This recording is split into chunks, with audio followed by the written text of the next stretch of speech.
Target ചെയ്യുന്നത് ഇന്ന് ഇന്നലെ തുടങ്ങുന്നതല്ലല്ലോ എന്നെ. ശരിക്കും പറഞ്ഞാൽ എത്രയോ വർഷങ്ങൾക്ക് മുമ്പ് തുടങ്ങുന്നത്. അല്ല, നിങ്ങൾ കാണുന്നതല്ലേ, എന്റെ ഓരോ സിനിമ വരുന്നതിന് മുമ്പ് ഓരോ ഐറ്റങ്ങൾ ഉണ്ടായിക്കൊണ്ടേയിരിക്കും. ഇത് നിങ്ങൾ ഇന്ന് ഇന്നലെ അല്ല കാണുന്നത്. ഇതിപ്പോ കുറെ വർഷങ്ങൾക്ക് മുമ്പേ തുടങ്ങിയിട്ടുള്ളതാണ്. അതൊന്നും ഏക്കാതെ ആയപ്പോ വേറെ രീതിയിലൊക്കെ ആയി. അപ്പൊ നമുക്ക് എന്ത് ചെയ്യാൻ പറ്റും? ഇത് നമ്മൾ ഫേസ് ചെയ്യുക. നമ്മള് സിനിമയാണ് എന്റെ ലോകം, സിനിമയെ കുറിച്ച് മാത്രമേ നമ്മൾ ചിന്തിച്ചുകൊണ്ട് പോകുന്നേ ഉള്ളൂ. അപ്പൊ ഇതിന്റെ ബാക്ക്ഗ്രൗണ്ടിൽ നടക്കുന്ന കളികൾ നമ്മൾ ശ്രദ്ധിച്ചില്ല എന്നുള്ളതാണ്. അപ്പൊ നമുക്ക് എന്ത് ചെയ്യാൻ പറ്റും? നമ്മളിപ്പോ കുറെ ഒരു ഫൈറ്റിൽ നിൽക്കുകയാണ്, അത് അതിന്റെ വഴിക്ക് പോവാ അല്ലാണ്ട് അല്ലേ? ഞാൻ ആരാണെന്നോ? ഇപ്പൊ ഞാൻ ആരാണെന്ന് അന്വേഷിച്ചാൽ എനിക്കത് പറയാനുള്ള അവസ്ഥയില്ലല്ലോ.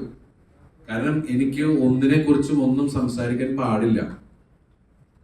അതാണ് അങ്ങനെ. എന്റെ വിഷയം എന്ന് പറഞ്ഞത് ഒരു ആരോപണം എടുത്തിട്ടിട്ട് പിന്നെ എന്നെ കാണുന്നവന്മാര് മുഴുവൻ അവിടെ ഇവിടെ നിന്ന് അടിക്കുക, വായി തോന്നുന്ന പറയാന്ന് പറയുമ്പോഴും എനിക്ക് ഒന്നും പറയാൻ പറ്റുന്നില്ല. തിരിച്ച് എനിക്ക് പറയാൻ പാടില്ല. കാത്തിരിക്കാം, നമുക്ക് പ്രാർത്ഥിക്കാം.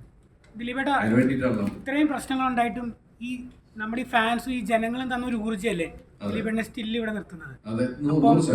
അപ്പൊ ഈ ഒരു പവി എന്ന് പറയുമ്പോൾ നമുക്കറിയാം, നമ്മുടെ മാധവൻ, ഉണ്ണി, ഇതെല്ലാം നമ്മുടെ മനസ്സിൽ ഒരുപാടുള്ളതാണ്. ഈ പവിയും അതുപോലെ നമ്മുടെ ഉള്ളിൽ കയറും.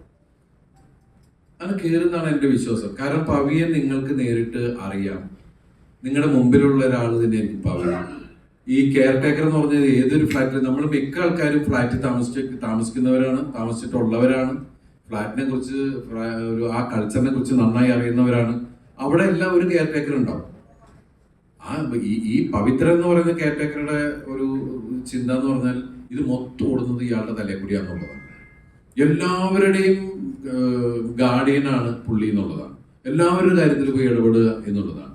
അതിൽ നിന്നുണ്ടാകുന്ന തമാശകളും കാര്യങ്ങളൊക്കെ സരസത കൂടി ആണ് ഈ സിനിമ പറയുന്നത്.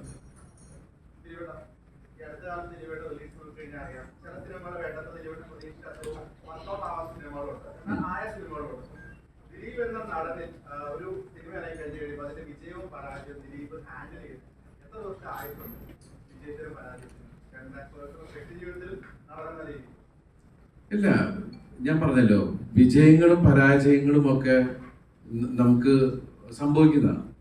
നമ്മളെല്ലാം നന്നാവട്ടെ എന്ന് പറഞ്ഞു തന്നെയാണ് നമ്മൾ ശ്രമിച്ചുകൊണ്ടേയിരിക്കുന്നത്.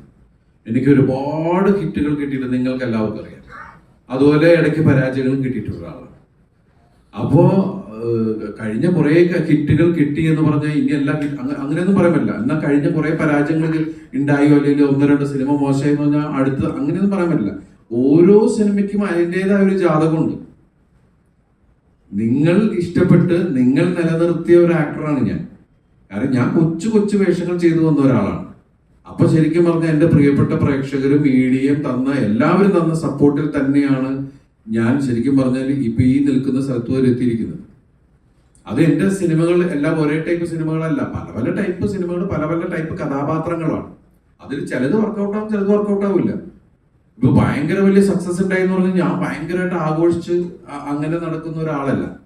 പരാജയവും വിജയവും ഇതിന്റെ ഒക്കെ ഭാഗമായി പോകുന്നു. പിന്നെ ഒരു പടം വർക്കൗട്ട് ആയില്ലെങ്കിൽ നമുക്ക് സങ്കടം എന്ന് വെച്ചാൽ പാവം അതിന്റെ പ്രൊഡ്യൂസർ എത്രയും നമുക്ക് ചിലപ്പോൾ അടുത്ത സിനിമയിൽ അത് കവർ ചെയ്യാൻ പറ്റും. പക്ഷെ ഒരു പ്രൊഡക്റ്റ് വരുമ്പോൾ ആ പ്രൊഡക്റ്റ് ഫെയിലിയർ ആയി കഴിഞ്ഞിട്ടുണ്ടെങ്കിൽ അതിന്റെ നഷ്ടം പ്രൊഡ്യൂസേഴ്സിന്. പിന്നെ നമുക്ക് എപ്പോഴെങ്കിലും അടുത്ത സിനിമ ചെയ്ത് കൊടുക്കുക എന്നുള്ളത് മാത്രമേ നമുക്ക് ചെയ്യാൻ പറ്റുള്ളൂ. നമ്മളെല്ലാവരും ഏത് സിനിമ ചെയ്യുന്ന ഒരാളും ഈ സിനിമ നന്നാവണം എന്നുള്ള പ്രാർത്ഥനയോടുകൂടി ഞാൻ ചെയ്യുന്നു. നമുക്ക് ഇതിന്റെ ഫെയ്റ്റും നമുക്ക് അറിഞ്ഞൂടാ.